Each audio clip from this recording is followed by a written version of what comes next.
My grandmother's night nurse was stealing her pain medication. I caught her on a teddy bear camera. The moment I knew something was deeply wrong, my grandmother was crying. Not the quiet tears she'd shed when she first got the diagnosis, or the gentle weeping at my grandfather's grave 6 years prior. This was different. Raw, guttural, the kind of sound that doesn't come from sadness. It comes from suffering. It was 6:47 a.m. on a Tuesday in March. I'd driven over before work to check on her, the way I'd been doing every morning since the hospice care started. The night nurse, Deborah, was supposed to be there until 7 inside, but when I walked through the front door, the house was silent except for that sound coming from Grandma's bedroom. I found her curled on her side, knees pulled toward her chest, whimpering into her pillow. Her morphine pump sat on the nightstand, supposedly doing its job. The hospice had assured us she'd be comfortable, pain-free, peaceful. She was none of those things. Grandma? I knelt beside the bed, touched her shoulder. Her skin was clammy, her face gray. Grandma, what's wrong? It hurts. Her voice was barely a whisper. Emma, it hurts so much. I asked her for more medicine, but she said I already had the maximum. She said there's nothing else she can do. I looked around the room. Deborah's bag was on the chair by the window. Her jacket hung on the door hook, but the nurse herself was nowhere to be seen. I found her in the kitchen, eating toast, scrolling through her phone like she was on a coffee break. My grandmother is in pain, I said from the doorway. Deborah looked up, mid-50s, heavy-set, hair pulled back in a tight bun. She had that practiced expression healthcare workers develop, sympathetic but detached, professional distance. I know, honey, I just checked on her about an hour ago. She's on the maximum dose. There's nothing more we can do. She took another bite of toast. Dying patients have breakthrough pain sometimes. It's normal. She wasn't like this last week. The disease progresses. It's hard to watch. I know. Her eyes were already drifting back to her phone. Try to get some rest. You look exhausted. I stood there for a long moment, watching this woman eat breakfast while my grandmother sobbed in the next room. Something felt wrong. I couldn't prove it yet, but I knew. And before it was over, I'd prove that Deborah Marshall had been stealing my dying grandmother's pain medication, watching her suffer night after night while she filled her pockets with morphine. Then I'd make sure she never touched another patient again. I need to back up. You need to understand how we got here. My grandmother, Dorothy Chen, though everyone called her Dot,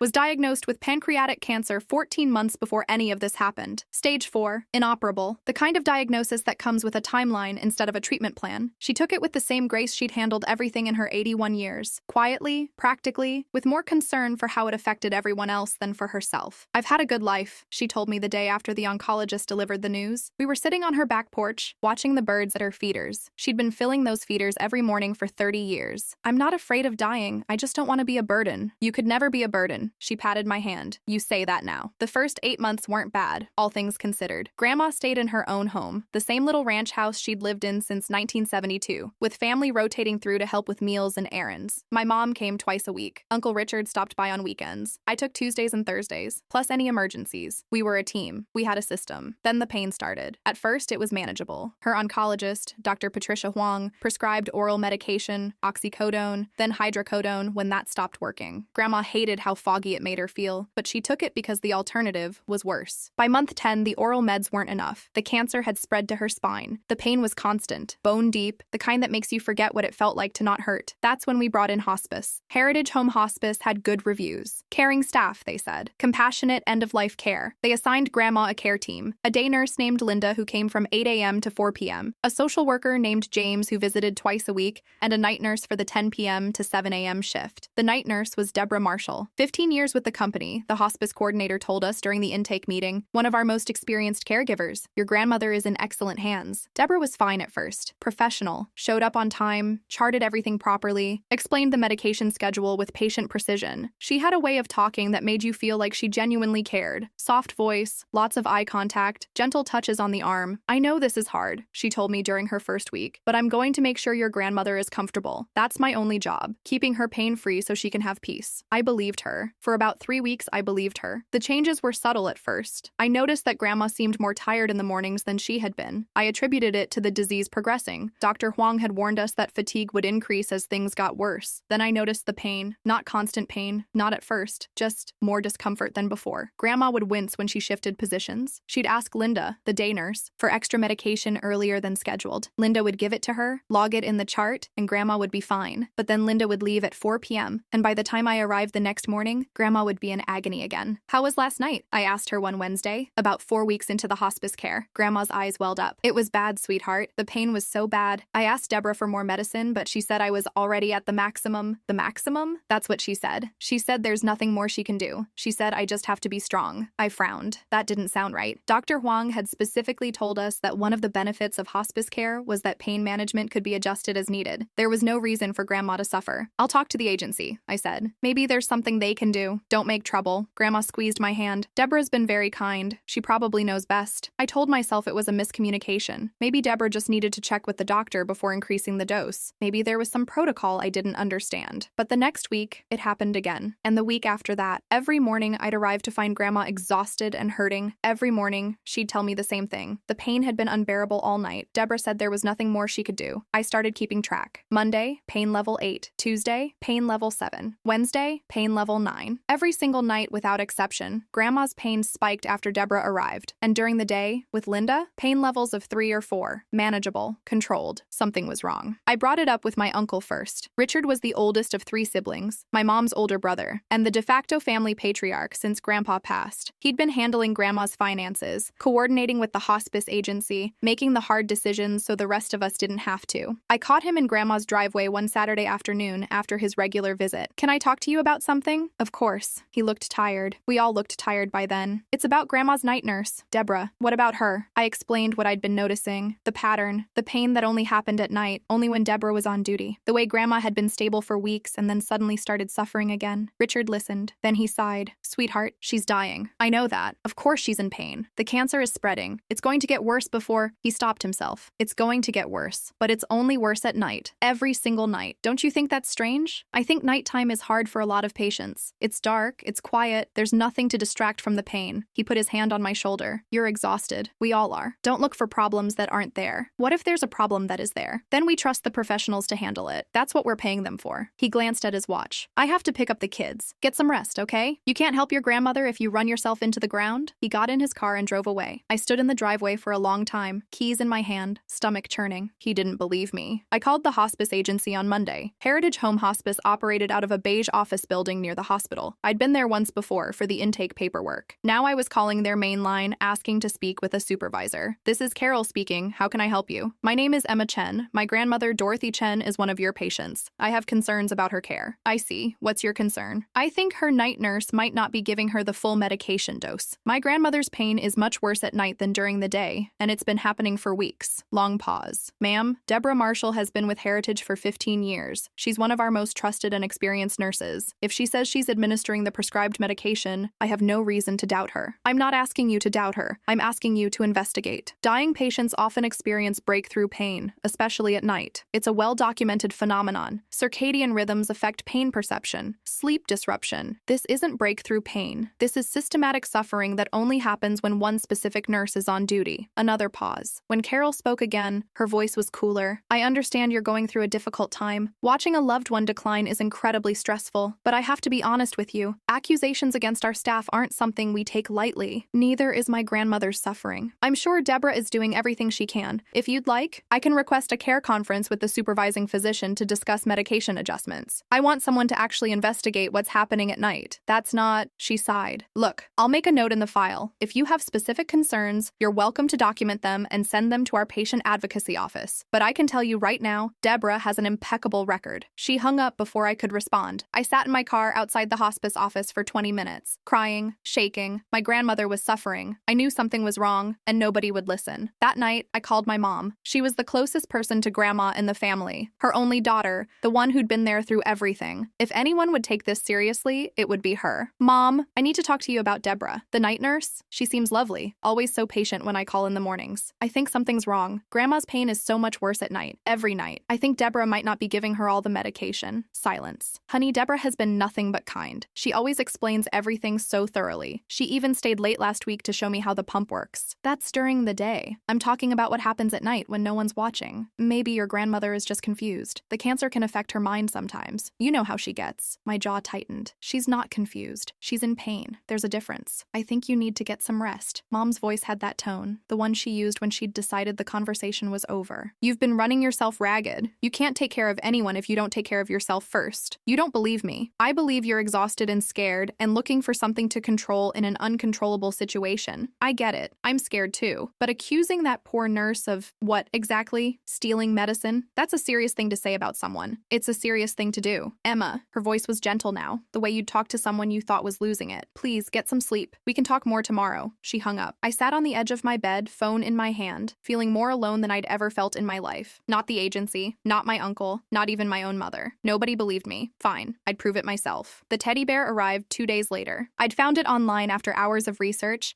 a nanny cam disguised as a stuffed animal. Brown fur, glass eyes, a little bow tie. Completely innocuous, completely hidden. The camera was in the left eye. Wide-angle lens, night vision, motion-activated recording. It connected to my phone via Wi-Fi, uploaded footage to a cloud server automatically. I drove to Grandma's house that afternoon and placed it on her nightstand. "I brought you something," I said, positioning the bear so its eye faced the bed. "So you're not alone at night." Grandma looked at the bear, then at me. Her eyes, still sharp despite everything, seemed to linger on the toy for a moment. "That's very sweet," she said softly, and then quieter. "Thank you." I don't know if she suspected what I was doing. I like to think she did. I like to think she was giving me permission. "I love you, Grandma. I love you too, sweetheart." She squeezed my hand. "More than you'll ever know." I left at 4 p.m. when Linda's shift ended. Deborah arrived at 10 newer hours. At 10:32 p.m., sitting in my apartment 6 miles away, I opened the app on my phone and watched. The footage was grainy at first. Night vision turns everything green and ghostly, but the camera was doing its job. Grandma was asleep, or trying to be. I could see her shifting restlessly, the way she did when the pain was building. The morphine pump sat on the nightstand, its light blinking every few seconds. At 2:14 a.m., the bedroom door opened. Deborah walked in. She was wearing her scrubs, her ID badge, her reading glasses pushed up on her forehead. Routine, professional. She moved with the practiced efficiency of someone who'd done this thousands of times. She checked the pump, consulted her notes, drew medication from a vial into a syringe. Standard procedure. Everything looked normal. And then she stopped. She looked around the room, slowly, methodically, checking corners, shadows, doorways. My heart stopped. She looked directly at the teddy bear for half a second. Then she looked away. She thought she was alone. I watched her draw up the syringe, watched her hold it up to the light. I could see the measurement lines, the dose she was supposed to administer. Then she reached into her pocket and pulled out a small bottle, amber glass. No label that I could see. And she squirted half the syringe's contents into that bottle. Half. She drained half my grandmother's pain medication into her own pocket. I stopped breathing. She capped the bottle, slipped it back into her scrubs. Then she injected what was left into the IV port, half the dose, maybe less, and logged the full amount in the chart like nothing had happened. Then she leaned down toward my grandmother. Grandma was awake now. Her eyes were open, watching Deborah with an expression I couldn't quite read. Deborah whispered something. I cranked the volume to maximum, pressed my phone against my ear. "You're fine. Old people always exaggerate. No one's listening to you anyway." The words hit me like a physical blow. I watched Deborah straighten up, check her watch, and walk out of the room like she'd just finished changing a bedpan. My grandmother lay there in the dark, alone, in pain,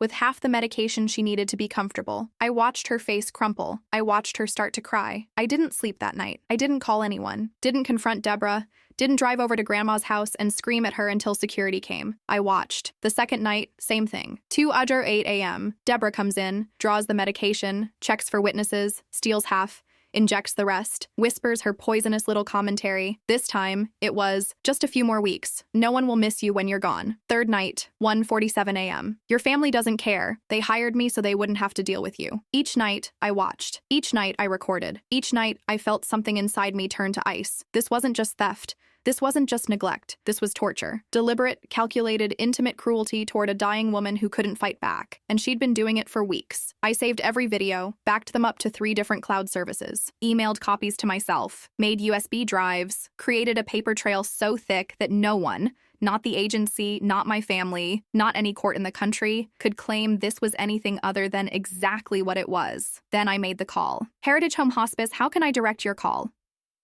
"I need a supervisor at my grandmother's house tomorrow morning at 8 a.m. My voice was calm, flat. "I have video evidence of your nurse stealing controlled substances." Silence. "I'm sorry, who is this?" "Emma Chen, Dorothy Chen's granddaughter. I have 3 nights of footage showing Deborah Marshall taking half of my grandmother's pain medication and pocketing it. I have audio of her verbally abusing a dying patient in her care. That's a very serious..." "I'm aware. If no one shows up tomorrow morning, my next call is to the police. Then the State Board of Nursing, then the local news. I hear they love stories about hospice workers drugging themselves while elderly patients suffer." The woman on the other end was breathing hard, processing. "A supervisor will be there. 8 a.m. "Thank you." I hung up. Then I called my mother. "I need you at Grandma's house tomorrow at 8 a.m. I have something to show you." "Emma, I have work. 8 a.m. Don't be late." I called Uncle Richard. Same message, same tone, no explanations. I was done explaining. It was time to show. They all arrived at the same time, 7:58 a.m. My mother looked worried. Uncle Richard looked annoyed. The hospice supervisor, a woman named Patricia Webb according to her badge, looked like she wanted to be anywhere else. Grandma was asleep. Linda, the day nurse, had arrived early. I'd called ahead and asked her to be there as a witness. We gathered in the living room. "What is this about?" Richard asked. "You were very cryptic on the phone." I set up my laptop on the coffee table, opened the first video file. 3 nights ago, I placed a hidden camera in Grandma's room. This is what I recorded. I pressed play. The room went quiet. They watched Deborah enter, watched her draw the medication, watched her look around, checking for witnesses. They watched her drain half the syringe into her pocket. My mother's hand went to her mouth. Uncle Richard leaned forward, eyes fixed on the screen. Patricia Webb turned pale. They watched Deborah inject the half dose, watched her lean down, heard her whisper, "You're fine. Old people always exaggerate. No one's listening to you anyway." I let it play to the end. Then I played the second night, then the third. When it was over, no one spoke for a long time. My mother was crying, silently, tears running down her face. "Oh my God," she whispered. "Oh my God, Emma. I didn't believe you. I told you to get some rest. I didn't." "It's okay. It's not okay. My mother was suffering and I told you." "Mom." I put my hand on her arm. "It's okay. What matters is now." I turned to Patricia Webb. Her hands were shaking. Actually shaking. I don't know what to say. I do." I stood up. "Fire her. Call the police now. We need to follow protocol. This has to go through legal and HR and the state board. Your protocol let a nurse torture my grandmother for weeks, maybe months, maybe longer." I stepped toward her. "Call the police or I will. Your choice which headline you want. Heritage Hospice fires drug-stealing nurse after family discovers abuse, or Heritage Hospice protected drug-stealing nurse while investigators found evidence of abuse." She stared at me. Then she pulled out her phone and made the call. Deborah arrived at 9:52 p.m. that evening. 2 officers were waiting in the living room. Sergeant Michael Torres, 18 years with the County Sheriff's Department, and Deputy Ann Ramirez. I was there too. I wanted to see her face. She walked through the front door like she owned the place. Bag over her shoulder, phone in hand, already scrolling through something. Then she looked up and saw the uniforms. She froze. Then she saw me. "What is this?" Her voice was sharp, defensive. "What's going on?" I held up my phone, pressed play. She watched herself enter the bedroom, watched herself steal the medication, watched herself whisper to my grandmother. Her face went through every expression: confusion, recognition, panic. And then, something ugly, calculating. "That's illegal," she pointed at my phone. "You can't record someone without their consent. That's a wiretapping violation. That video is inadmissible." I smiled. It wasn't a nice smile. My grandmother's house, my grandmother's bedroom. Her consent was all I needed. Try again. Deborah's mask cracked. "You don't understand." Her voice changed, higher, faster. "I have a problem. I needed help. The stress of this job, you have no idea what it's like watching people die every day. So you let them suffer instead? I was in pain too. You weren't in pain." My voice was ice. "You were stealing medication from a dying woman and whispering cruel things in her ear while she cried in the dark." Deborah's eyes went hard. She was going to die anyway. The words came out flat, cold. What difference does it make if she had a few uncomfortable nights? She'd be dead in a month regardless. I needed that medication more than she did. The room went silent. Sergeant Torres stepped forward. "Ma'am, you're under arrest for theft of controlled substances, elder abuse, and assault. You have the right to remain silent." Deborah's face crumpled as the handcuffs clicked shut. She started crying, big, theatrical sobs that I knew with absolute certainty were as fake as everything else about her. "This isn't fair," she wailed as they led her toward the door. "I was going to get help. I was going to stop." You're ruining my life over a misunderstanding. I didn't respond. I just watched her go. The investigation expanded quickly. Detective Sarah Walsh, 22 years with the County Sheriff's Narcotics Unit, took over the case. She was methodical, thorough, and, unlike the hospice agency, actually interested in the truth. The search warrant for her apartment turned up 47 bottles of stolen medication, she told me 3 days after the arrest. Oxycodone, morphine, fentanyl, some of them dated back 2 years. 2 years. 47 bottles. How many patients? I asked. We're still investigating. She's been with Heritage for 15 years, worked with hundreds of patients over that time. Detective Walsh's jaw tightened. Based on the dates on the bottles, we estimate at least 18 victims that we can definitively connect to her. Probably more. 18 people. 18 dying patients who spent their final weeks in unnecessary agony because Deborah Marshall wanted to get high. What about the agency? They protected her. They said the cameras were corrupted. They said she was trustworthy. We're looking into that, too. There are at least 3 other nurses who worked shifts with Deborah over the past 2 years. Some of them had to know what was happening. She was right. The investigation eventually uncovered 4 co-conspirators, nurses and aides who had noticed discrepancies, suspected theft, and said nothing. One of them had actually helped Deborah falsify medication logs to cover her tracks. All 4 were terminated. 2 were charged as accessories. Heritage Home Hospice faced a state investigation. Their licensing was suspended pending review. Patricia Webb, the supervisor who dismissed my first complaint, was forced to resign. The local news ran the story for 3 straight weeks. Hospice nurse stole dying patients' pain medication for 2 years made the front page of every paper in the county. But that's not the part I remember most. 2 days after Deborah's arrest, a new night nurse arrived at Grandma's house. Her name was Maria Santos, 28 years old, 3 years of hospice experience, soft voice and gentle hands, and the kindest eyes I'd ever seen. I was there when she introduced herself. "Hi, Mrs. Chen. I'm Maria. I'll be taking care of you at night from now on." Grandma looked at her, really looked at her, with an expression I hadn't seen in weeks. Not pain, not fear. Hope. "It's nice to meet you," Grandma said. Maria sat down beside the bed and took her hand. "I understand you've been having a hard time. I'm so sorry. That's going to change now, I promise." And it did. That night, for the first time in over a month, Grandma slept through until morning. No crying, no agony, no whispered cruelties in the dark. When I arrived the next day at 6:30 a.m., I found her awake, alert, and smiling. "Good morning, sweetheart." "Good morning." I sat beside her, took her hand. "How do you feel?" "Like myself." Her eyes were clear. "I feel like myself again." I started crying. She pulled me close, the way she had when I was a child and needed comfort. "You believed me," she whispered, "when no one else did. Always. I knew you would." She kissed my forehead. I knew. My grandmother passed away 3 weeks later. It was peaceful. She was asleep, comfortable, pain-free. Maria was there, holding one hand. I was holding the other.